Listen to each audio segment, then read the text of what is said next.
My daughter sat at a table full of kids eating chicken tenders and macaroni. In front of her was a paper plate with 6 saltine crackers and a cup of tap water. I watched from across the reception hall as every other child at that table picked up their forks and started eating. Maisie just sat there, her little hands in her lap, staring down at those crackers like she was trying to figure out what she did wrong. She was 8 years old. She was wearing the lavender flower girl dress we had picked out together 3 months earlier. She had walked down that aisle and thrown rose petals for her uncle just 2 hours before. And now she was sitting in a room full of 200 people, watching everyone eat while she got nothing but saltines and tap water. My name is Corinne Belford. I am 34 years old and I work as a pediatric nurse at a children's hospital in Columbus, Ohio. I have spent my career caring for sick kids, advocating for them, making sure their needs are met even when their own parents are too exhausted or overwhelmed to fight. But that night, at my own brother's wedding reception, I failed to protect the one child who matters most to me. The man getting married was my younger brother, Trent. He is 29, 5 years younger than me, and for most of our lives, he was my best friend. We grew up in the same small house, shared the same inside jokes, and promised each other that no matter what happened, we would always have each other's backs.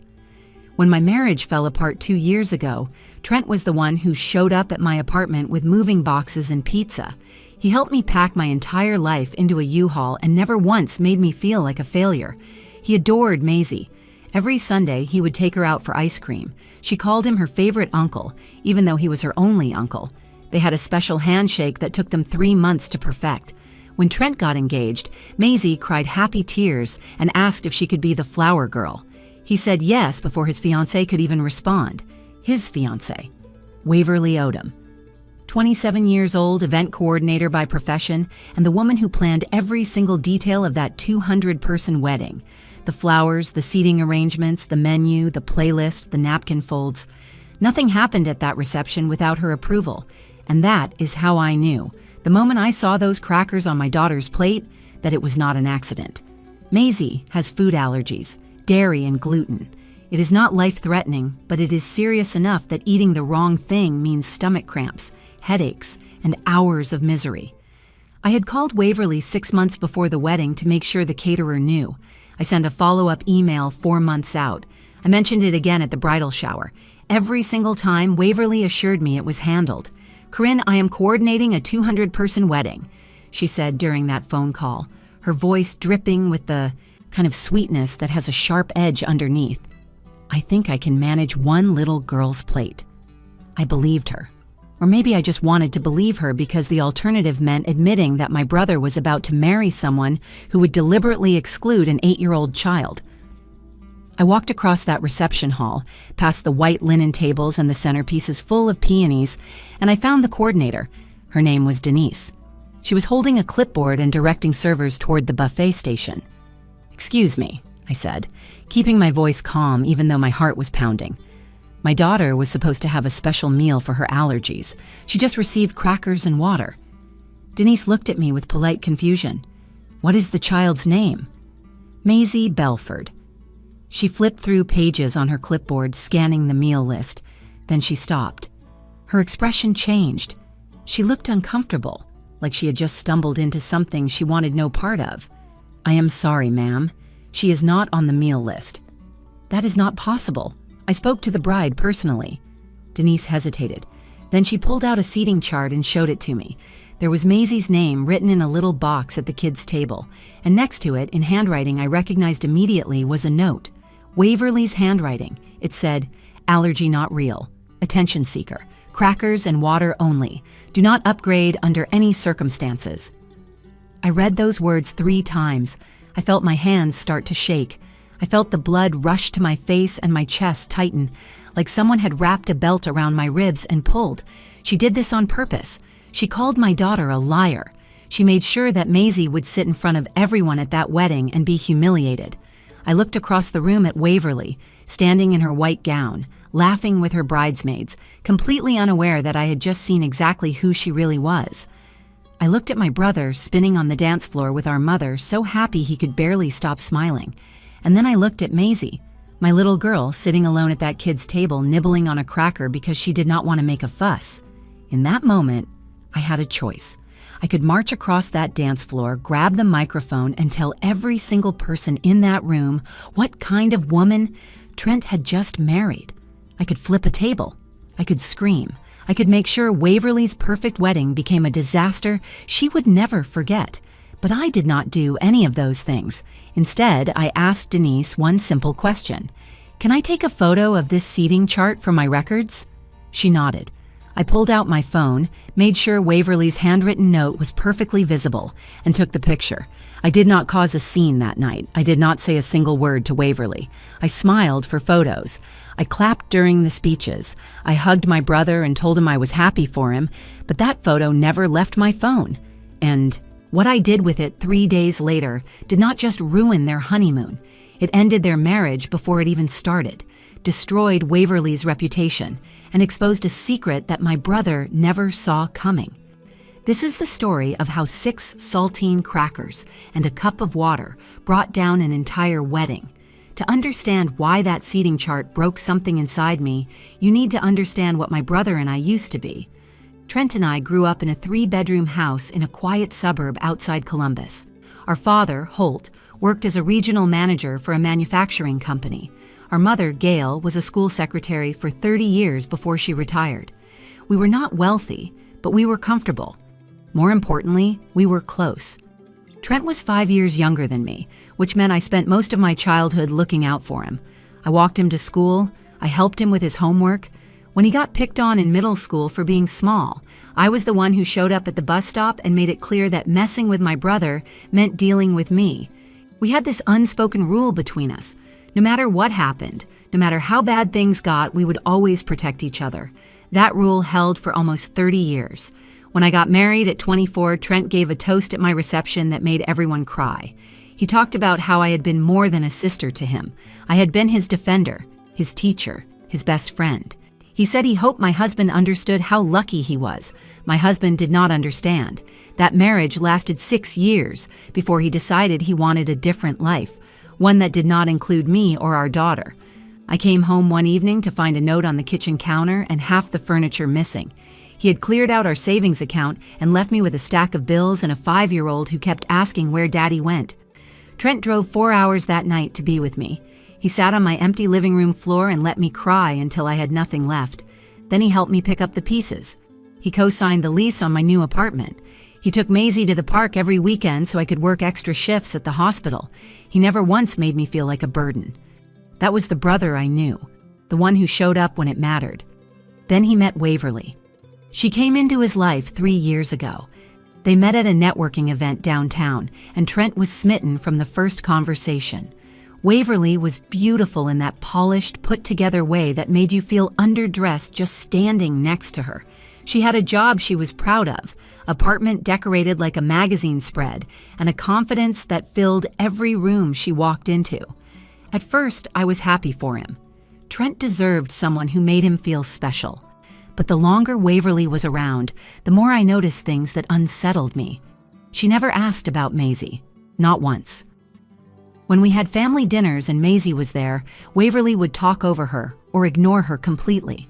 If Maisie tried to show her a drawing or tell her about school, Waverly would give a tight smile and change the subject. Then came the comments about the allergies.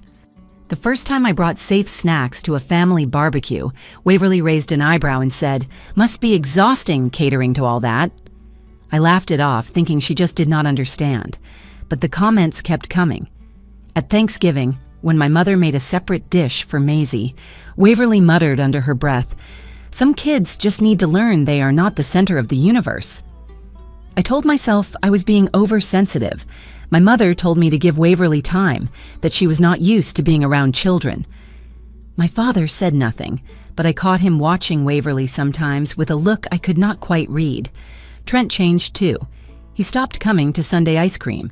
He started canceling plans at the last minute, always with some excuse about Waverly needing him for wedding preparations. When I tried to talk to him about my concerns, he shut me down. "You just do not like her, because she is different from us," he said one afternoon, and the words stung more than I expected. "Waverly is going to be my wife, Corinne. I need you to accept that." So I tried. I swallowed my doubts and told myself that loving my brother meant supporting his choices, even if I did not fully understand them. The morning of the wedding, I woke up determined to make it a good day. I helped Maisie into her flower girl dress and braided her hair with little white ribbons. She was so excited she could barely hold still. "Do you think Uncle Trent will cry when he sees me?" she asked, spinning in front of the mirror. "I think he is going to cry the moment you start walking down that aisle," I said, and I meant it. We drove to the venue together, my parents in the front seat, Maisie bouncing beside me in the back. The sun was shining.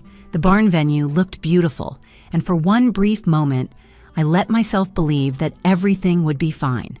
I had no idea what was waiting for us at that reception. The ceremony was everything a wedding should be. The barn venue had been transformed into something out of a bridal magazine. White drapes hung from the rafters, twinkle lights wrapped around every wooden beam, and arrangements of peonies and roses lined the aisle. 200 guests filled the rows of chairs, fanning themselves with programs and whispering about how beautiful everything looked. Maisie walked down that aisle like she had been practicing her whole life. She scattered rose petals with careful precision, her lavender dress swishing with every step. When she reached the front, she turned and gave me the biggest smile I had ever seen. I felt tears prick my eyes, the good kind, the kind that come when you watch your child have a perfect moment. Trent cried when he saw Waverly walking toward him. His hands shook as he reached for hers. When they exchanged vows, his voice cracked on. The words, "I promise to love you for the rest of my life." I looked at my mother, who was dabbing her eyes with a tissue, and my father, who had his arm around her shoulders. For those 20 minutes, we were a family celebrating something beautiful. I wanted so badly for that feeling to last. The reception began immediately after the ceremony. Guests moved from the outdoor seating area into the main barn, where round tables draped in white linen filled the space. A live band played soft jazz in the corner. Servers circulated with trays of champagne and appetizers. I found our family table near the front and helped my parents get settled. Then I walked Maisie over to the kids' table near the back of the room. There were 8 children seated there, ranging from about 5 to 10 years old. Place cards marked each seat, and Maisie found hers between 2 little girls she did not know. "You okay here, sweetheart?" I asked, smoothing down her hair. "I am fine, Mommy. Go have fun." I kissed the top of her head and walked back to the adult table, glancing over my shoulder one more time to make sure she was comfortable. She was already chatting with the girl next to her, and I felt a wave of relief. Maybe I had worried for nothing. Maybe today would be the fresh start I had been hoping for. 20 minutes later, the servers began bringing out the kids' meals. I watched from across the room as plates were set down in front of each child. Chicken tenders shaped like dinosaurs, macaroni and cheese in little ceramic bowls, fruit cups with strawberries and grapes. The children picked up their forks and started eating, laughing and talking with their mouths full the way kids do. Then I saw Maisie's face. She was not eating. She was not laughing.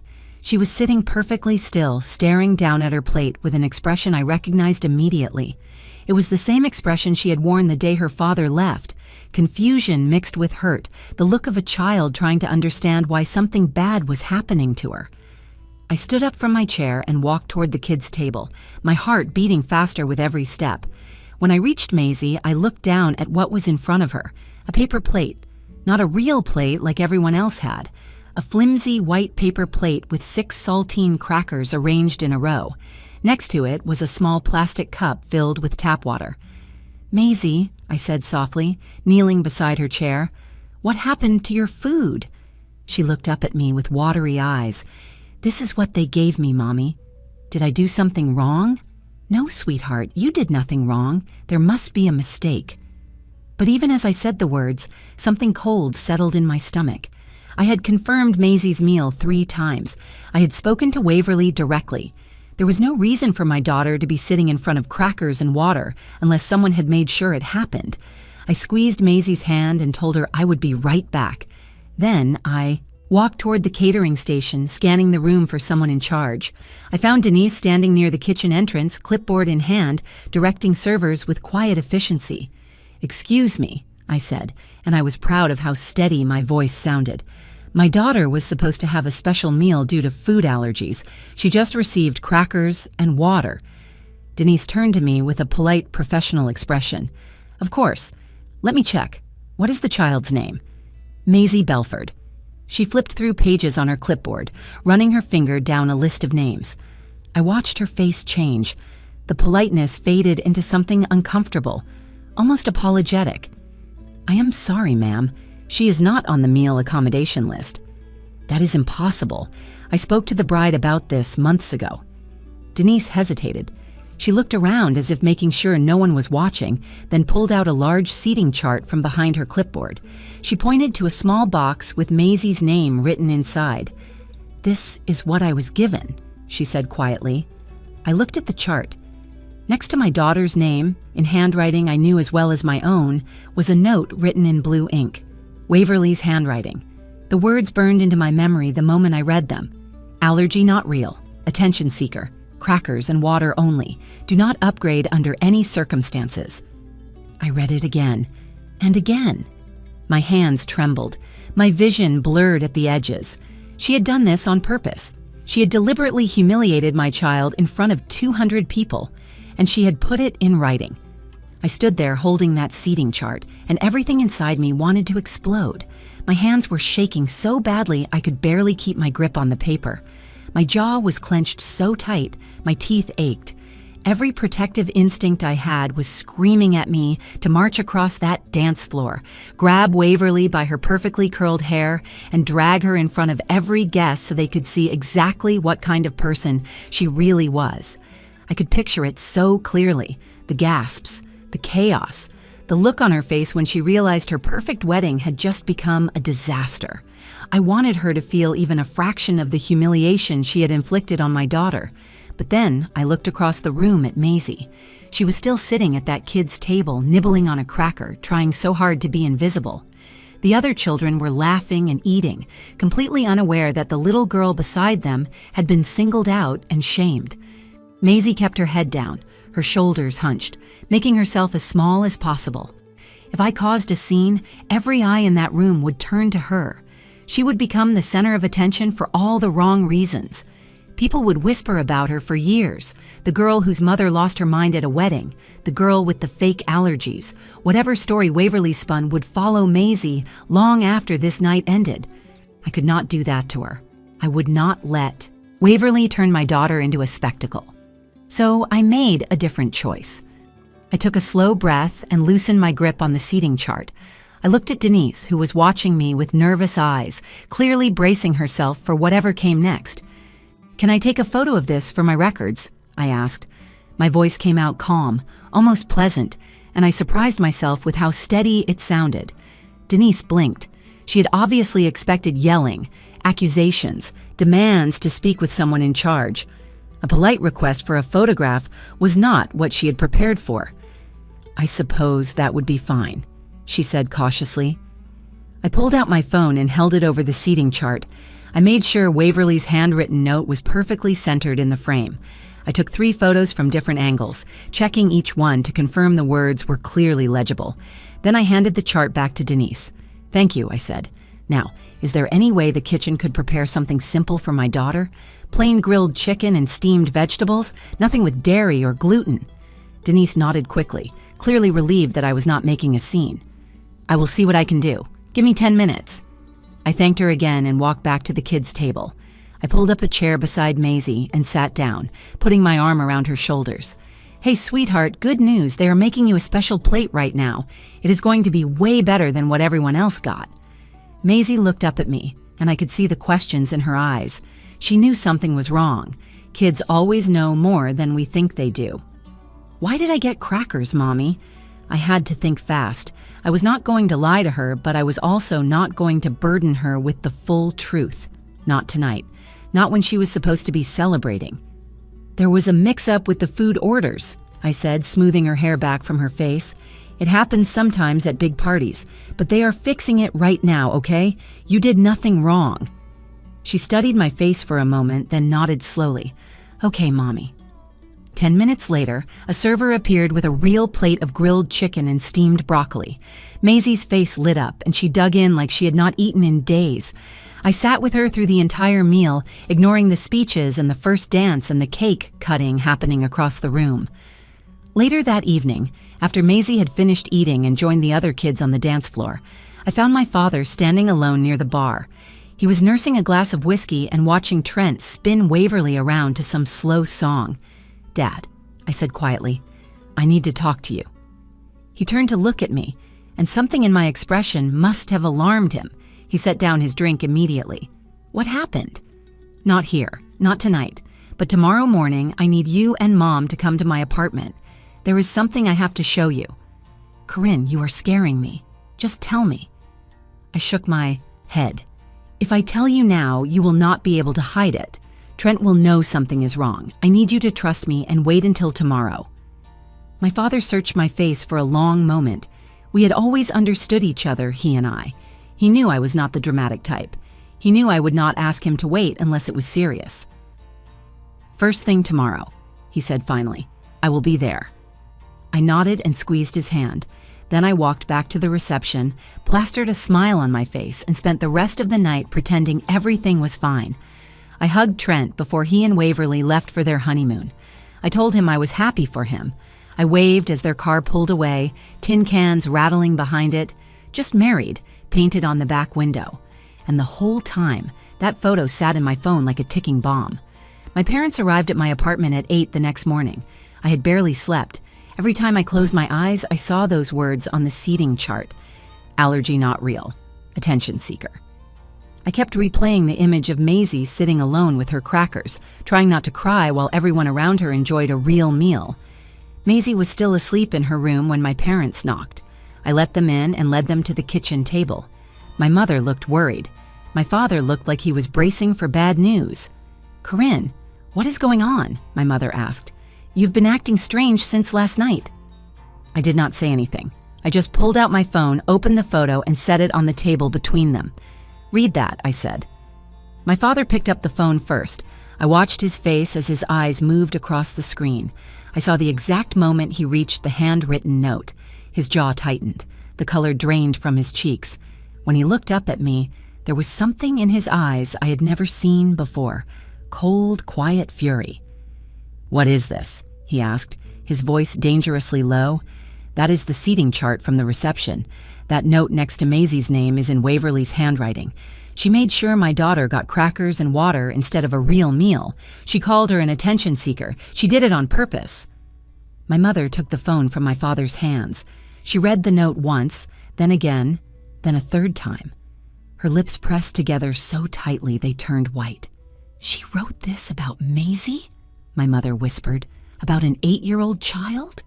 "Yes, Mom, she deliberately humiliated your granddaughter at her own uncle's wedding." The kitchen went silent. I could hear the clock ticking on the wall and the distant sound of birds outside the window. My parents looked at each other, having one of those wordless conversations that couples develop after 40 years of marriage. Then my father stood up. "Where are you going?" my mother asked.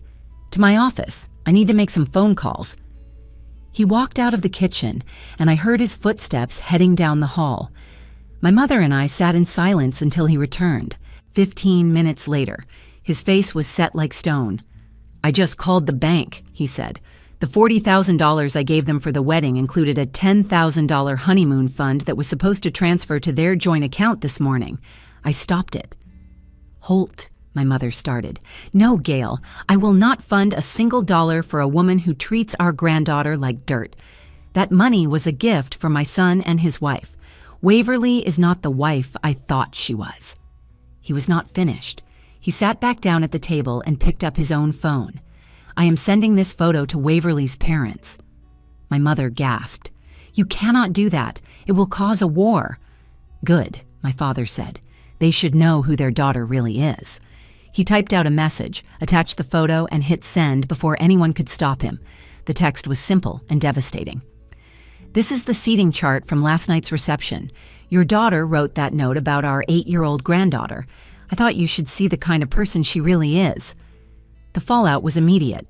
Within 2 hours, Waverly's mother called our house. I was not there for the conversation, but my mother told me about it later. Waverly's mother was horrified and embarrassed. She had seen the handwriting. She knew it was authentic. She could not defend what her daughter had done, and she did not try. By the end of the day, the photo had spread through both families. Aunts, uncles, cousins, everyone saw it. Everyone read those words. The carefully constructed image Waverly had built for herself began to crumble. 3 days into the honeymoon, my phone rang. It was Trent. His voice sounded hollow, like someone had reached inside him and scooped out everything that made him who he was. "Is it true?" he asked. "Did Waverly really write that about Maisie?" "Yes, Trent. I have the photo. Denise confirmed everything.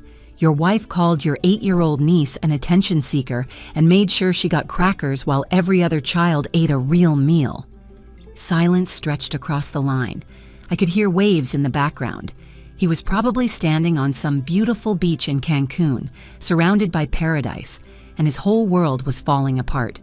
"I need to see it," he finally said. "Send me the photo." I sent it. I waited. 10 minutes later, he called back. "We are coming home early," he said.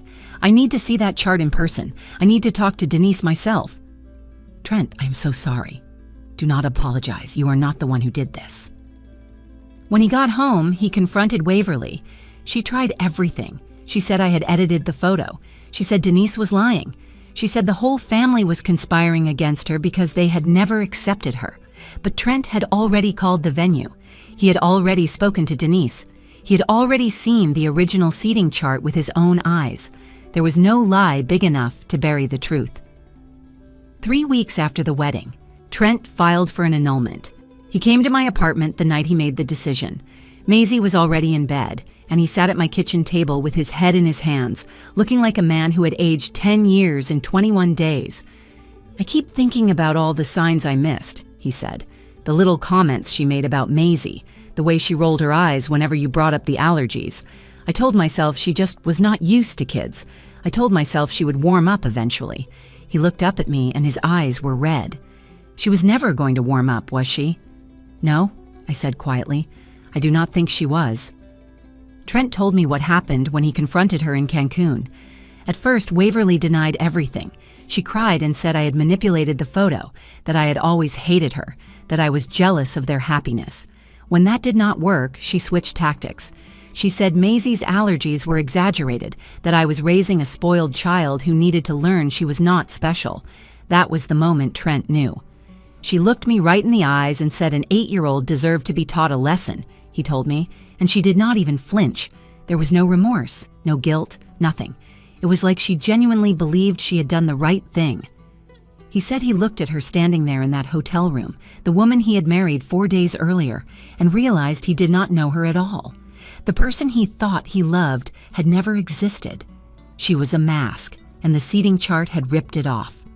The annulment went through faster than anyone expected. Waverly did not contest it. I think she knew that fighting would only make things worse, that the photo had already destroyed her reputation, and dragging it through court would finish the job. Her own family turned against her. Her sister, who had been her maid of honor, stopped speaking to her entirely. Her mother called my mother to apologize 3 separate times. Word spread through her professional network, too. An event coordinator who would deliberately humiliate a child at a wedding was not someone vendors wanted to work with. Within 2 months, she lost her job and moved to another state. I wish I could say I felt satisfied. Part of me did. But mostly, I just felt tired and sad. Sad for Trent, who had to rebuild his life after discovering his wife was capable of cruelty he never imagined. Sad for my parents, who had watched their son's happiness shatter. Sad for Maisie, who still sometimes asked why Aunt Waverly did not like her. That was the hardest conversation I ever had with my daughter. I sat her down a few weeks after everything settled and tried to explain in terms an 8-year-old could understand.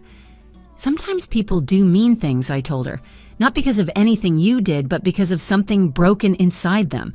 What happened at Uncle Trent's wedding was not your fault. It was never your fault." Maisie thought about that for a moment. Then she asked, "Is Uncle Trent going to be okay?" "Yes, sweetheart, he is going to be just fine, and he loves you very much." Trent started coming around again after the annulment was finalized. Sunday ice cream dates resumed. He and Maisie rebuilt their special handshake from scratch because she decided the old one had bad memories attached to it. The first time I saw them laughing together again, I cried in the kitchen where they could not see me. My brother apologized to me more times than I could count. He said he should have listened to me. He said he should have seen the signs. He said he would spend the rest of his life making it up to Maisie. I told him the same thing every time. You did not know.